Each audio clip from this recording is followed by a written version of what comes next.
So, hello guys, what's up? It's me again. Nagbabalik si Mima Alicia nyo. Anyway, ito na nga po guys, wala na pong patumpik-tumpik pa. Senator Bato de la Rosa, ginawang palaman, ginawang pulutan ng mainstream media.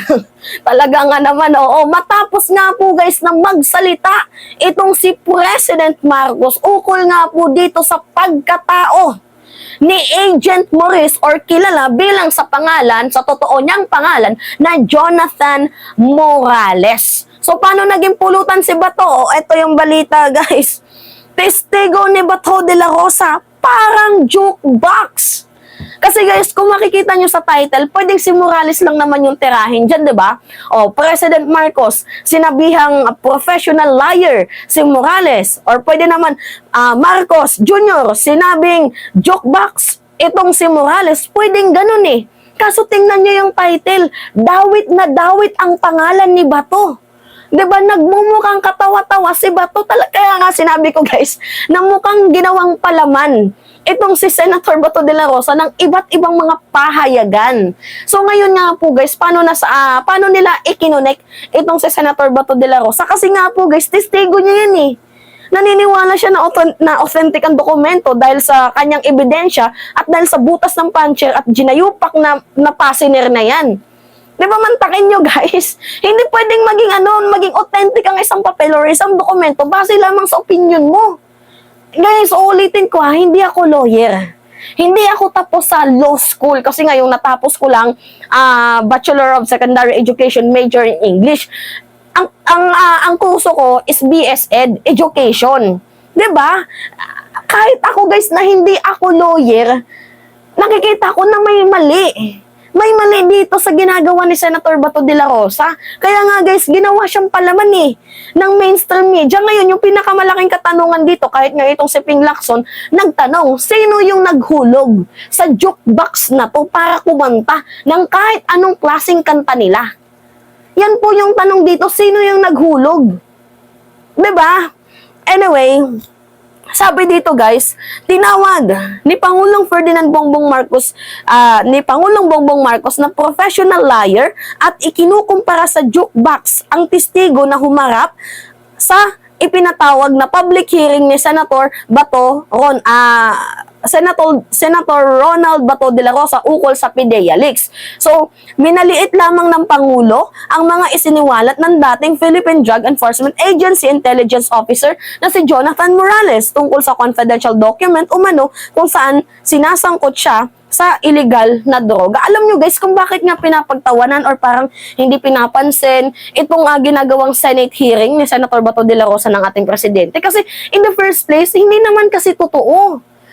Bago ka mag-akusa, syempre 'di ba, dapat mayroon kang personal knowledge. Ang personal knowledge lang kasi ni Morales is siya lang yung nagsulat. Siya na mismo nagsabi niya na siya lang mismo yung nagsulat at wala siyang kaalam-alam kung kasi nga, pagpapaliwanag niya, yung confidential informant niya yung nakakaalam. So, hindi niya nga nakita na nag-white powder substance itong ating presidente because siya nga lang yung nagsulat nung panahon ng 2012. Magkasama daw sila ni Maricel Soriano sa Rockwell, sa condominium na sumisinghot daw ng white powder substance. Hanggang doon lang po yung personal knowledge ni Morales, hindi niya po nakita. So, dapat yung imbitahan talaga dito is yung confidential informant. So, ngayon, yung pinaka-main objective nitong Senate hearing na to is to demonize the character of the president. Yun, guys. Kaya nga, nanggigigil ako eh. 'Di ba? Dapat dito kay Senator Bato de la Rosa, alam mo kalbo, mag-resign ka na lang. 'Di ba? Pinagmamalaki mo pa na graduate ka sa prestigious school, 'di ba? Pinagmamalaki mo pa na naging top agent something else like that. Tapos maniniwala ka lang sa dokumento ng puncher. Sinupalpal ka nga ni Chis Escudero, hindi ka pa din nakinig eh. 'Di ba? Ang lakas ng tama mo ba 'to? Hindi ko alam kung ikaw ba yung naghulog, pero nagtatanong lang ako magkano yung hinulog? Kung ikaw ang naghulog, magkano ang hinulog? Pero I don't think so kung sasagutin nila yan o hindi. Kasi you know what guys, politics is politics. Siyempre, di ba? Laruin ang laro. Yan talaga yung ano nila eh. Na, siyempre, alam, nangangatog na kasi yan si Bato de la Rosa. You know what guys? Nangangatog na yan yung itlog ni Bato de la Rosa. Kasi nga, isa siya sa mga major subject ng International Criminal Court kapag nandito na sa bansang Pilipinas. Lalo pat na lumabas na yung DOJ briefing. Ano yung sabi? Nagbigay na ng briefing ang ating Department of Justice sa ating presidente kung ano nga ba yung possible na gagawin, ano nga ba yung mga hakbangin kapag nandito na yung formal arrest warrant. Diba? Alam ko, kinakabahan na yung mga yan. Kaya nga, itong Senate hearing ni Senator Bato de la Rosa is politically motivated. Pansin nyo guys, so ngayon yung tweet ni Senator Panfilo Lacson, sino yung naghulog? 'Di ba? Ito, pabasa natin sa inyo guys yung tweet ni Ping Lacson. I mean yung Facebook post niya. Enter the jukebox gang. Guess who dropped the coins to make them sing? Kasi alam nyo kung bakit bumaboses itong si Panfilo Lacson kasi siya yung naging unang biktima ni Morales. Hindi naman kakanta yan kung hindi yan na biktima eh. Biktima siya year 2000 pa. At saka si Morales, ang daming kaso. Kabilang na nga doon yung false testimony. So, how could you trust this PDEA agent kung sandamakmak ang kaso niya at kabilang pa doon yung false testimony na galing na mismo sa Supreme Court? Kung nagawa niya ngang magsinungaling doon sa pinakamataas na judiciary system ng bansang Pilipinas, which is yung Supreme Court, how much more pa kaya sa Senado? Diba? Alam nyo guys, isa lang yung ibig sabihin nito. Nagdo-double kayo diyang mga hayop na yan. 'Di ba? Kasi nga natatakot na sila at gusto na nila ngang maupo itong si Sara Duterte. Yun guys eh. Kaya tingnan nyo anong ginagawa nila? Separation calling. Ano pang ginagawa nila? Pulboronic video. Makipag-ayos sa gobyerno, kuno, pero hindi naman na isa katuparan. Ang dami nilang ginawang plano. 'Di ba? Withdrawal of support of the military. So sobrang dami nila ng plano na ginawa. Halos lahat ng iyon guys hindi nag-succeed. At dito sila ngayon guys sa pulboro, putang ang tawag doon, PDEA leaks. 'Di ba? Pansin nyo, ginagawa nyo kaming bobo. Ginagawa nyo kaming tarantado. 'Di ba? Ginagawa nyo kaming syonga bells. Kayo yung ngak-ngak ng ikaw ba to yung ngak-ngak ng ngak-ngak dyan? Wala ka namang alam. Diba, senator ka. Although sabihin na lang natin na hindi ka abogado, pero it is your duty and responsibility na pag-aralan yung pre-op report na ipinasa sa'yo ni Jonathan Morales. Hindi nga mo nga tinanong kung bakit walang pirma ng team leader dyan? Bakit walang pirma ng supervisor? Bakit walang pirma ng Cheche Bureche dyan? Bakit pirma mo lang? Walang control number. Ang tinanong mo lang, bakit dalawa yung address dito? Diba? Gets nyo?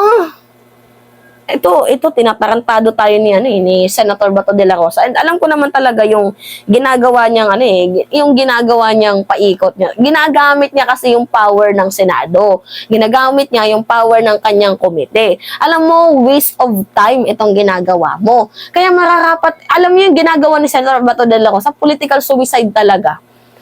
Malapit na yung eleksyon, nagpapapansin siya, akala niya papansinin siya, ang nangyari political suicide. Dahil sa ginawa niya PDEA leaks, madami nagalit ng mga DDS sa kanya. At hindi din siya kinampihan guys ng mga BBM supporter. Or else, baka sacrificial lamb itong si Senator Bato de la Rosa. Na para maging makatotohanan ng kanilang script, kailangan nilang mag-away-away. Diba? Or kailangan isakripisyo ni Bato de la Rosa ang kanyang pangalan, manalo sa matalo, basta ang mahalaga na siraan nila sa President Marcos. Tapos guys, ang magbe-benefits nito, sila-sila lang din yan. Kasi once na maupo itong si Sara Duterte bilang presidente, hindi natin siya hinihingi. Si Bato de la Rosa may pwesto yan sa gobyerno kasi ginalingan masyado eh. Pero yung pagiging magaling niya, hindi uubra sa atin yan. Walang puwang sa mundong to yung mga sinungaling. Walang puwang sa mundong to mga chika-bumbul, mga chika-buls-buls lang. 'Di ba? Bugnutin ko yung bulbul mong hayop ka, nanggigigil ako sa'yo. Diba? You know what, guys? Kasi yung ending nitong kaso na to, gusto nilang magpa-hair follicle test itong si President Marcos. Sana, Bato de la Rosa, diniretso muna, hindi yung ang dami mong pa-segue-segue. Diba? Marcos, dapat magpa-hair follicle test ka. Eh kung ganyan lang din naman, eh mauna ka muna. Diba? Magpa-hair follicle test ang presidente, mauna ka muna. Eh, hindi ka nga tinutubuan ng buhok kasi ayaw sa'yo ng buhok. Kasi nga sinungaling ka. Walang sense yung ano mo, yung Senate hearing mo kasi sinungaling ka. Ay, may nag-message sa akin dito. Anyway, nagigigil ako. So, ginawa nga siyang pulutan and deserve niya naman yun. Kasi, committee niya yan eh. Pinatulan niya yung mga bagay na hindi naman dapat patulan. Pinatulan niya yung mga bagay na nonsense. 'Di ba? So, kaninong kasalanan yan? Sa'yo. Kasi pinatulan mo eh. Tarantado ka, ba't mo pinatulan yung mga bagay na hindi naman kapatol-patol? Minsan ka na nga lang mag-iisip, hindi pa pinag-iisipan, nag-iisip ka ba? Ha? Kaya ka nilalaglag ng mga kabaro mo eh. Well, deserve mo yan. Diba? Eh, dapat yung yung mga uniformed personnel talaga, dapat yung nyo sa taong bayan. Yung loyalty nyo sa bayan, sa ating bansa. Hindi sa mga tao na nag-appoint sa inyo, hindi for political interest. Tama yan yung upperclassman mo, nilaglag ka. Kasi, you know what guys, alam kasi ng upperclassman niya, which is I think, kung si Anyo ba ito, yung naglaglag sa kanya, na naglilibot para mag-testify sa mga police na involved dito nga po sa crime against humanity na ginawa ni former President Duterte na nag-implement itong si Senator Bato de la Rosa, I think, deserve mo. Yan. Kasi alam ni Anyo yung ginagawa niyong katarantaduhan eh. I don't think so kung si Anyo yun or hindi. Diba? Alam mong ginagawa niyong katarantaduhan. So, I think will deserve naman kung ilaglag ka. Kasi dapat talaga, ang ginagawa ng mga uniform personnel is paglingkuran ng taong bayan. Diba? Nangangatog na yung itlog mo? Dapat lang. Dapat lang. Sa ginawa niyong katarantaduhan, mangangatog talaga. Eh, sino ba naman hindi natatakot sa kulungan? Diba? Anyway, yun lamang po guys. That's me again, si Mima Alicia nyo at nagbabalik ulit para sa ating panibagong video.